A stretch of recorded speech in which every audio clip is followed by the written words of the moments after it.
Hey, I'm Hunt, and this is Hunt on LSU, your channel for LSU Fighting Tiger football talk. Enjoy the video. We want you to leave a comment below, hit that like button, and subscribe right below the video.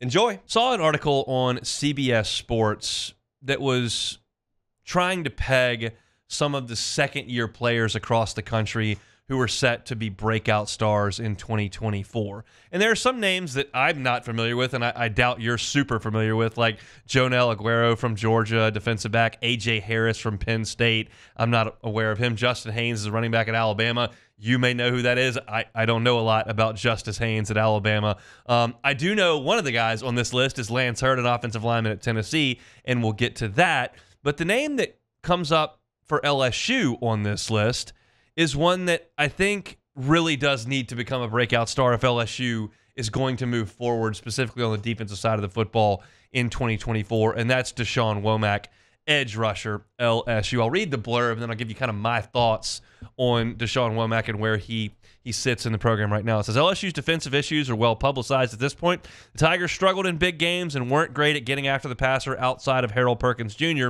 who profiles more as a box linebacker with elite pass rushing tendencies. A big leak from Womack, who had a sack and a half in 12 games as a freshman, would be a much-needed salve. Womack, who boasts an explosive first step and has all the tools to be a consistent terror off the edge. Yeah, they're going to need that. I don't have another way to put this. This is a constant refrain for me. And as we get deeper into the transfer portal era of college sports, I may feel a little bit differently as time goes on. But generally speaking, if you're going to have a great team relative to your expectations, whether those expectations are LSU's football team making the playoff, Vanderbilt's team making a bowl game, LSU's baseball team making the College World Series, Kentucky's basketball team going to the Final Four, or LSU's basketball team going to the NCAA tournament, relative to your expectations, one of the biggest keys in any of those sports, no matter what your program is geared toward, is what kind of jump do your big-time recruits that have just finished their freshman year and are moving into their sophomore year, what do they become? That is almost all you heard me say in January about this LSU baseball team. And we know what some of those results were. And consequently, LSU wasn't great in baseball this year.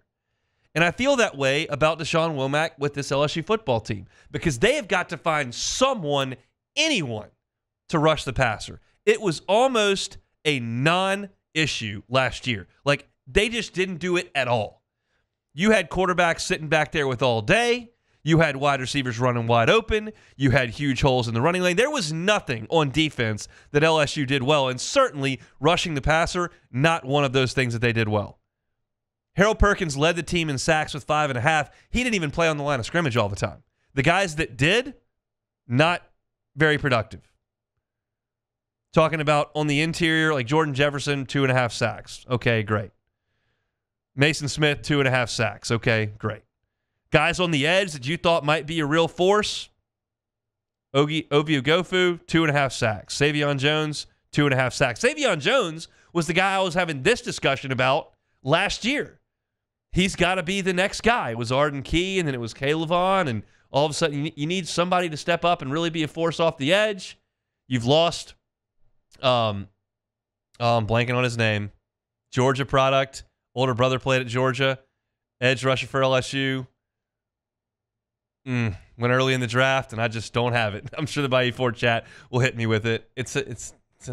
I cannot believe that name escaped me, but you'll get the picture. We'll get back to it in a second. Savion Jones was the guy I was talking about having to fill in and make those plays on the edge. He did not do that very much. He had 3.5 tackles behind the line of scrimmage last year. Just simply not good enough. And I don't know if you can expect him to make that jump from his sophomore year to his junior year. That would be great if that did happen. And maybe with better coaching and more consistent coaching, that can happen. But I don't know if I'm going to bank on it. I'm hoping to bank on DaShawn Womack, who had all the characteristics of an elite edge rusher coming into his freshman year. But I don't expect a freshman to be B.J. Ojulari. There it is. Just could not come up with it. I had his brother at Georgia. I knew where he played high school. I knew he was an early round pick, and I couldn't come up with B.J. Ojulari. There it is. But point being, like, DaShawn Womack had all the pedigree, but I don't expect you to come in as a true freshman and set the world on fire. Like, that's not really realistic. But with more time in the weight room, more reps against elite level players, and let's be real honest, in the spring and in fall camp, like, everybody on LSU's defensive line is going to get some really quality reps against really good offensive linemen. I can't speak to exactly what USC's offensive line looks like today, but I'm confident that it's not much better than LSU's. So you're going to get a great look early in fall camp at what elite level offensive line play looks like, and those guys have got to come through it a little bit. And maybe we're underselling the massive amount of unrest with LSU's defensive line coaching over the last 20 months. And maybe now that there's one voice in that room for the season that was brought here for that purpose, maybe that message comes through, that coaching is clearer, and that development is more rapid. Maybe that's the case. But DaShawn Womack, I am very, very hopeful, takes a huge jump and becomes a huge piece to what LSU's doing defensively. You look at the guys they've got on the edge. Braden Swinson, Savion Jones, Gabe Relaford, Harold Perkins, Paris Shand, and then DaShawn Womack. I'm going to need somehow, some way to get 12, 15 sacks out of that group. And that's not an astronomical amount. I'll just try to, if I can get out of Harold Perkins 7, he had 5.5 last year. If I can get 7 out of Perkins, that's half. I can get 4.5 out of Swinson, 3 out of Savion Jones, 6.5 out of DaShawn Womack, maybe 1 out of Relaford and 3 out of Shand. I mean, how many did I just come up with? That's 10, 11, 17.5, 20. That's 24 sacks. And none of those numbers are jaw-dropping. I barely asked Harold Perkins to top his best. He's a third-year player. The only guy I asked for a big jump out of there is DaShawn Womack. I didn't ask for a big jump out of Savion Jones. I asked for a half a sack more. I asked for a sack and a half more from Braden Swinson. Paris Shand's going to get more reps. Give me 3 to 4 sacks. But Womack could be that feared rusher. And all of a sudden, if Womack develops and is the breakout that they're talking about in this CBS article, and Perkins is on the other side on these 3rd and 11s, on these 3rd and 7s, and you now have guys on both sides that are a problem, well, you can start to see where LSU's defense might improve. It has to improve. If it doesn't, I can't watch it for another fall. But we're trying to find any piece here and there that takes you a step up and takes you a step up. And we're just trying to get to slightly above average. We're trying to go from the worst in the history of the program to slightly above average. I'm not shooting for just below average because let's be frank, like, I don't sit here and get ready for an LSU football season in August so that they can go to the Citrus Bowl. Like, that's not why I'm here in August. And we're in year 3 under Brian Kelly. I'm trying to make the playoffs. Whether or not I think today that's going to happen doesn't matter. We're just talking about expectations.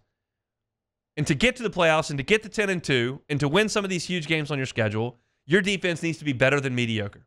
Not saying elite. I don't need the 2019 defense. I don't need the 2011 defense. I don't need the 2003 defense. I love it, but I'm not expecting it. I need a little above average defense. And you can clean a lot of things up on defense if you can get back there, affect the quarterback, create negative plays, create turnovers. If one guy on the defensive front flat wins his battle, you can cover up for a couple of missed assignments with the other 10 guys.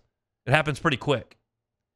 So, yeah, I don't expect this LSU secondary to look like the no-fly zone of 2011. I don't see Mo Claiborne and Thorold Simon and Ron Brooks and Tyrann Mathieu and Eric Reed and Brandon Taylor walking right through that door. But they don't have to be that if you can create some pressure. And it's not like I'm asking walk-ons to come in and make that happen. Harold Perkins was a 5-star. DaShawn Womack was a 5-star. Gabe Relaford, 4-star. Savion Jones was a high 4-star. Give me a little more production in that pass rush. CBS Sports seems to think that LSU may have something in DaShawn Womack. I'm hopeful. And we'll see pretty quickly out of the chute because USC is probably going to throw it a lot in that game in Vegas. So we'll see. If you want to check out that entire article, you can certainly do so over on CBS Sports. Hey, thanks for watching Hunt on LSU. Before you get out of here, do us a couple of favors. Hit that like button. Leave your comments below and subscribe to the channel for all your Fighting Tiger football talk. See you next time.